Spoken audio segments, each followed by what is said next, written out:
What's up? Welcome into your Daily Buckeye Blitz for a Wednesday. It's a hump day, October 2nd, 2024, sliding right into October. A lot of college football to be played this month and some huge games coming up. Don't sleep on this Iowa game. I know it's a 20-point spread right now, but it's going to be a huge measuring stick. That's what she said.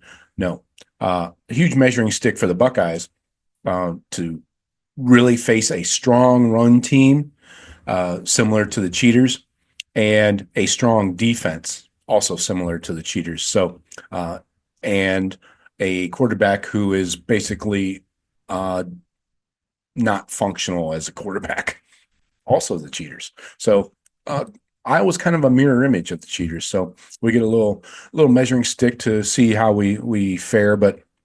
Anyway, today we're talking about Ryan Day, the daylights, I like to call it, the Ryan Daylights from his press conference yesterday. We're going to run through the things he had to say. I'll give you my opinions on what he had to say there. Tomorrow, we had Jim Knowles and Chip Kelly.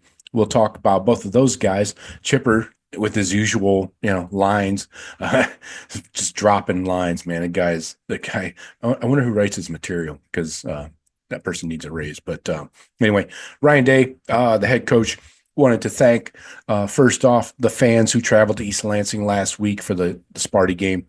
He said, we are the standard for excellence when it comes to fans. So hyping up the fans there and obviously encouraging them to travel every time we have to go on the road. So getting into the run game, Ryan Day said, the offense is a constant discussion throughout the week. Obviously, I mean, is that breaking news? I don't think so. Anyway, he said they work on their fastball, but they also have their changeups available. So they're working on their go-to. You're going to get a lot of this, and then we got changeups. We got little twists off those fastballs that keep defenses honest and make them look stupid. Again, that's Chip Kelly, man. This guy is a maniac in calling plays, designing plays. It's amazing. Anyway, Ryan Day said it ultimately comes down to what the players know and what they can execute. And that's obvious, but we don't, as fans, I think we forget sometimes they don't just practice the entire playbook. It changes week to week for the most part. I mean, like he said, you do have your main plays, your fastballs, but you probably switch out your change-ups, your different alternative plays depending on the opponent. So we have to remember that, if everybody on the offense doesn't know this play to like recite it in their sleep and run it with their eyes closed, then the coaches aren't going to call it, So it's a combination of, do they know the play, what their responsibilities are, and can they take it to the practice field? So it's sometimes, you got maybe a receiver or an injury on the O-line or something like that, and a guy hasn't run this play enough to make it into the game plan for that week because they just haven't repped it enough. So one thing to keep in mind, especially on the run game, because there's so much involved blocking wise and stuff. But anyway, Ryan Day talked about wide receiver blocking. He said, when your wide receivers are blocking and doing the dirty work, like a Mecca Ibuka on Saturday, that's a sign of a really good team. I agree. When a future NFL first or second rounder is in there mixing it up, laying out a middle linebacker, that Halliday guy, I think he's 27 is his number for Michigan State. When he's running up the hole, laying a linebacker out, that's impressive.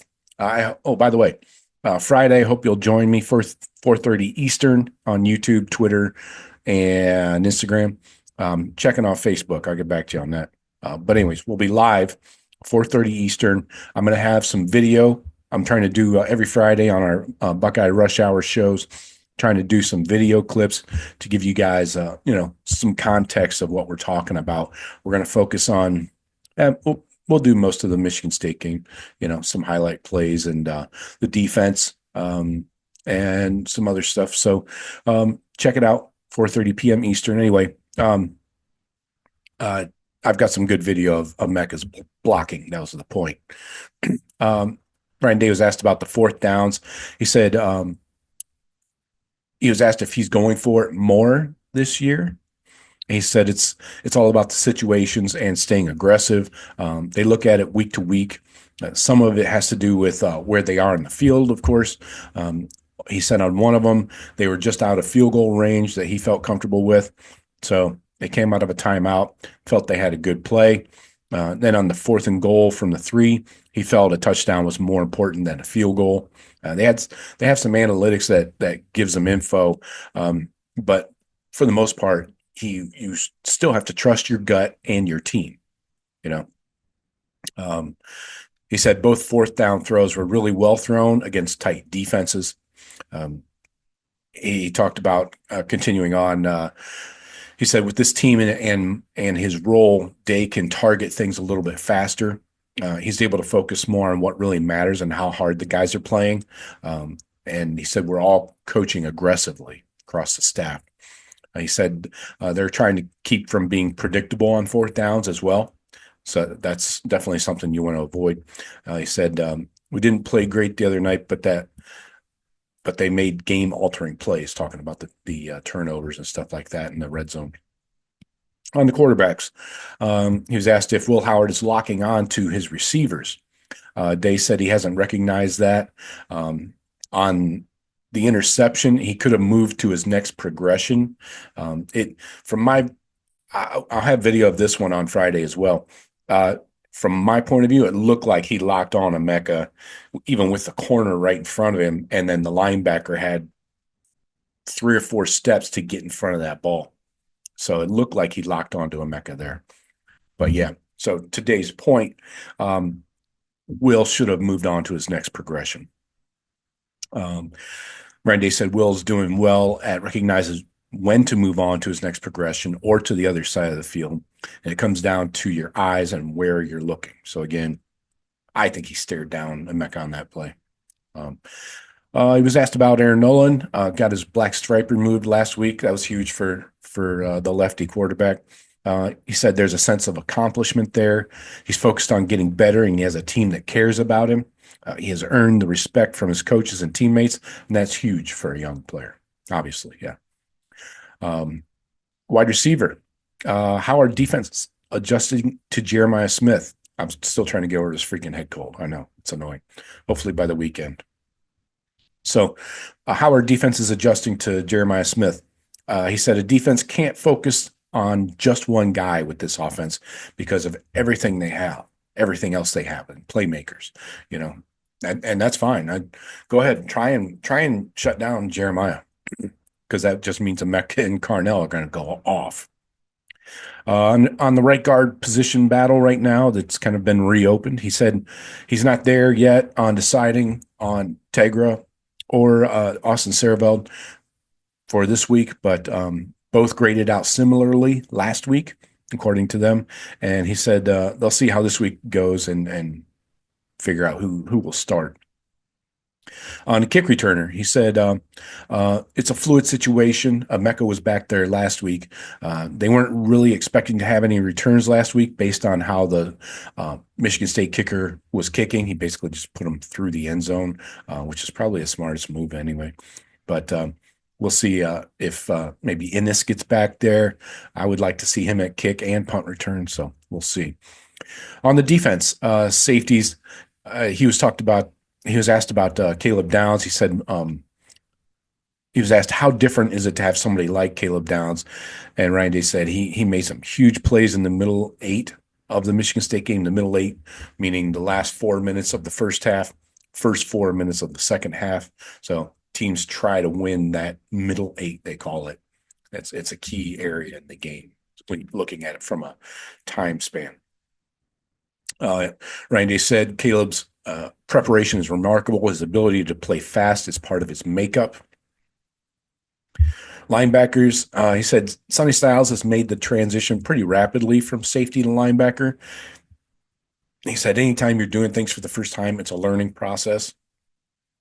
So I think that's part of the reason why we're seeing him flat-footed, especially in this last 2 weeks. 2 weeks ago, against was it Western Michigan? No, Marshall. Uh, Against Marshall, he had the three missed tackles. That's not a learning thing. That's technique. But I do understand that maybe against Michigan State, where that a tight end went out on a route and Sonny was caught in like a no man's land where he didn't read it fast enough. It looked like he was taking a step toward the quarterback when he should have been actually following his man out in the route. So part of the learning process, I guess, it just reminds me a lot of CJ Hicks last year, which is obviously not good. So going against Iowa this week, Ryan Day said Iowa is a huge challenge for all of us. Iowa has not changed their identity in a long time. I would say, yeah, probably close to 30 years. He said, we're going to be challenged in a lot of areas. It's going to be a physical game. What stands out about Iowa's defense? He said, it doesn't matter what year you watch them. It's the same type of guys inside. Their pads are low. Their hands are low. They have great hands. Maybe they should be hand models then after their football careers are over. And he said it's a real challenge for our offense this week. Yeah, I agree. Like I said, this is a mirror image of the cheaters, especially on defense. Except they have a All-American at corner. What's the Iowa defense? What is it that makes their defense so hard? So she said they make you earn everything. They know what they're developing. They usually have mature, older players. They understand the defense. The defensive coordinator, what's his name, Parker, keeps it simple. It's not easy, but it's simple. They know how they're going to be attacked. They have staff continuity, and they play complementary football. That's one thing you can't argue with Iowa. They are the ultimate complementary football team.